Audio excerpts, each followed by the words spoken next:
they were 50 was 50 years ago. All right, we're talking about 1967. Nobody knew shit about diet back then. This is a fact. Right. Okay, so the people that did live that long and they were living this, it's almost an accident in some ways or inconsequential. Like what is going on today with people's diet and how long will people live today? There's far more information in terms of like nutrition and what you should do and shouldn't do for your body. So what I'm concerned with is like what optimizes people today. I want to see blood work. I want to see like what is going on with your blood lipids. Absolutely. What is going on with your nutrient levels? What is going on with that?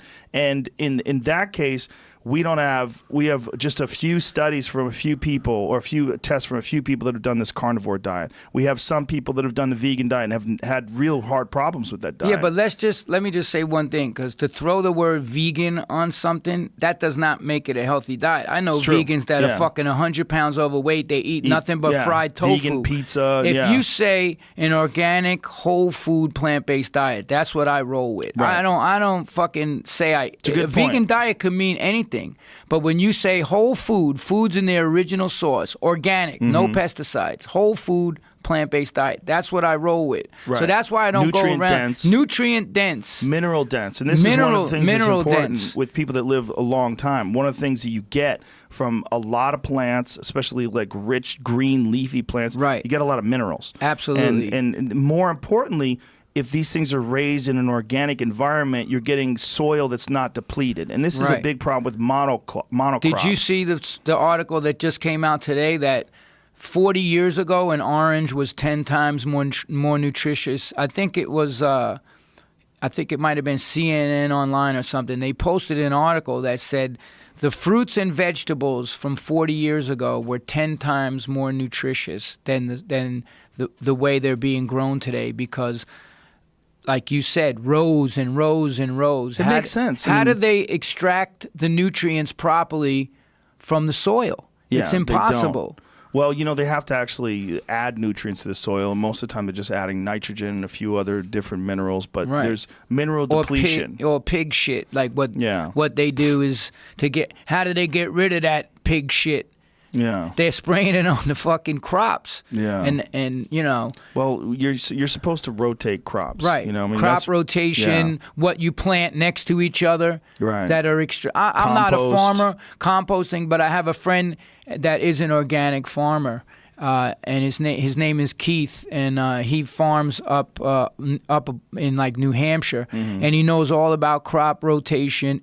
Keith Leon Forte. If you have he's a Hare Krishna dude, you can do it. That's what he does. He has a small farm. These small farms are legit. Like you can have a small farm and be in symbiosis. Like you could be in harmony with the land.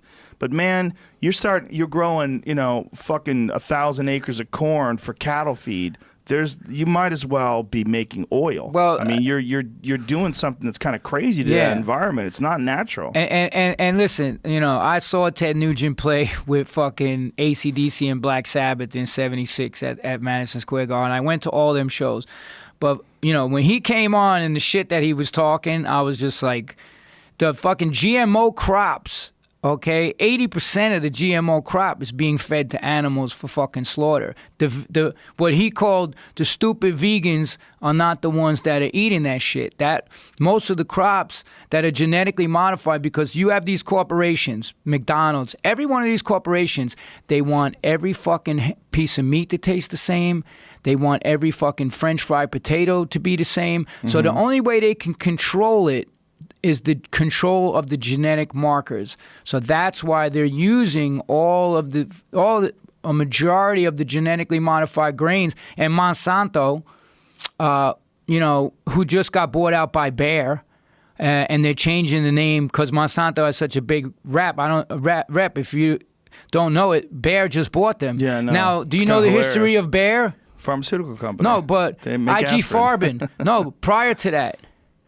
They made the Zyklon gas that went into the Nazi death chambers. Well, that's what's funny, that Zyklon gas was created by Fritz Haber. Fritz Haber is also the guy who created the process of extracting nitrogen from the air. Really? So he's the guy. The reason why we can grow the kind of crops that we have today is because of Fritz Haber. They say that 50% of the nitrogen in most people's DNA comes from the Haber method. he also created Zyklon A. Zyklon A is it was Zyklon B B gas right. was the Nazis. Well, he created Zyklon A, and they added this smell to it so that you could smell this toxic gas, so you would know it when it was coming, so you can get out of the way. Wow. The Nazis switched it to Zyklon B. Fritz Haber was actually a Jew, and they took his invention and cut out the smell portion of it so that they could gas Jews with it. Wow. It's dark See, shit. I said Joe's a smart motherfucker. I'm learning some shit here today. All right. My bad. It's dark shit. But the Haber method you know, saved a lot of people and killed a lot of people. And They that's- wanted to try that guy for crimes against humanity while he was winning the Nobel Prize for Science at the same time. That's he was insane. also the first people. He was one of the first people that implemented a gassing program where they used it to gas the Allied troops in World War I. That was Haber. Haber was a big Wow. part of that. I did not know that. Yeah, it's crazy That's shit. deep. So that is how we get nitrogen. We Wow. get nitrogen from the Haber method when they're pouring nitrogen into the plant, into the soil, so they can grow plants. That's a big part of it. When you say genetically modified, too, a big part of that is like we want to think about, like labs and science and all this jazz, but almost everything we eat is genetically modified, including all of our grains, like especially all of our fruits and vegetables. What you're saying about tomatoes or orange being different than it was 10 years ago, fucking everything's different, man. Because they want these things to be durable so they could throw them in a bus or a truck, rather, and travel across the country and sell them somewhere else. Well, here's the thing, and I know what they do. They take the DNA of a flounder and inject it in a tomato so it can resist the frost. How the fuck do they do that? I don't fucking know. Is that man. real? That's real. So if you eat a tomato, does it have flounder in it? Now, vegans, if you're eating GMO shit, maybe you're not eating vegan food. You could be eating a fish tomato. Did Well, you ever think one about thing that? is if you eat plants absorb, like they've found salmon DNA in some plants because plants absorb the fish Everything. that people use for fertilizer. Yeah. So you're getting some of that animal, but it's a natural cycle that you're getting it through. I mean, animals eat animals, plants eat animals, animals even eat plants. I mean, there's fucking crazy plants in South America that eat. It looks like a vase, and these rats, they get attracted to the sweet smell around the edges, and it's slick, and they fall into the hole, and the plant closes That's in on them and crazy. swallows them and eats them. Yeah. Well, the other thing is this. You have chemical companies making your food. Their job is not to feed the world. There's a lot Job's of, not to keep you healthy. Their job is to sell fucking pesticides. Yeah. Let's be fucking straight up about it. So yeah, they created what was the other cross genetic?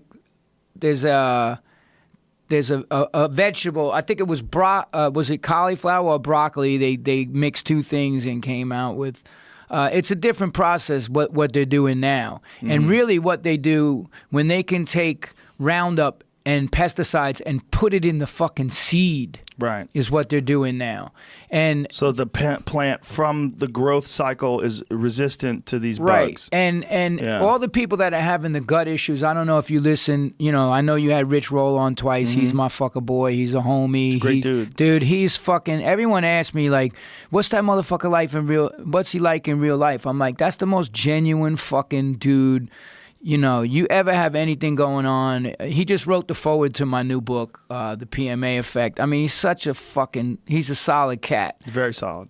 But where was I going with that? You took me down a plants, fucking... glyphosate. Yeah, so he just had Dr. Zach Bush come on. Who's a doctor? This is clinical research. This is not speculation. This is not fucking vegan propaganda. This is fucking science. And he proved that glyphosate and what's happening now with the gut health of it. Gut health is such a huge issue. Yeah. Everything, the bad fucking disease, it starts in the gut. And the glyphosate is eating through the stomach wall and causing leaky gut and all these other physical diseases from happening. Now, the other thing is you have to realize what these pesticides are. They're neurotoxins, and then the ones that they're putting inside the seed, when the bug eats the leaf, it fucking dies. So you're eating these fruits and vegetables that are completely fucking toxic. Well, here's what happens. When they created it, one of the reasons why they were able to implement it, they said it doesn't kill people, it kills plants and it kills bacteria. So everybody's like, oh, fine. Yeah. No problem. It only kills plants and bacteria. That's totally safe. No, your body is filled with bacteria. Good bacteria. Your gut has more E. coli than there's ever been a human being on the planet ever. There's more E. coli in your stomach than any humans that have Right. ever lived, more numbers, and you need them. You need the this bacteria. gut flora gets destroyed by glyphosate. It You gets know it. destroyed by Roundup.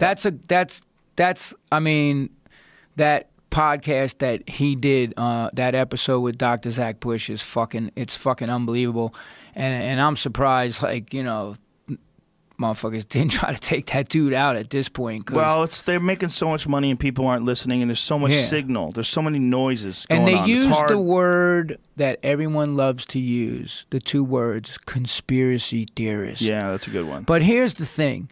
Once you can prove something and there's data and evidence to back it up, it's no longer a theory, it's a fucking fact. So well, they it's not love, even a conspiracy. It's Yeah, just exactly. reality. And by the way, when they implemented it, they probably did think that they could get away with it. They think it would have been fine. They really probably didn't know as much as we know today about gut biome. Right. That's all new shit. That's all within the last couple of decades. Do you and do that stuff was probi- already Do you a lot do of you do probiotics. pro? How A about lot of prebiotics? kimchi. Yeah, kimchi is fucking amazing. Yeah, I That's drink great. a lot of. I Kombucha? eat a lot of. Yeah, I drink a lot of kombucha. Eat a lot of kimchi. That's Yeah. where I get it from primarily. Yeah. That's good stuff.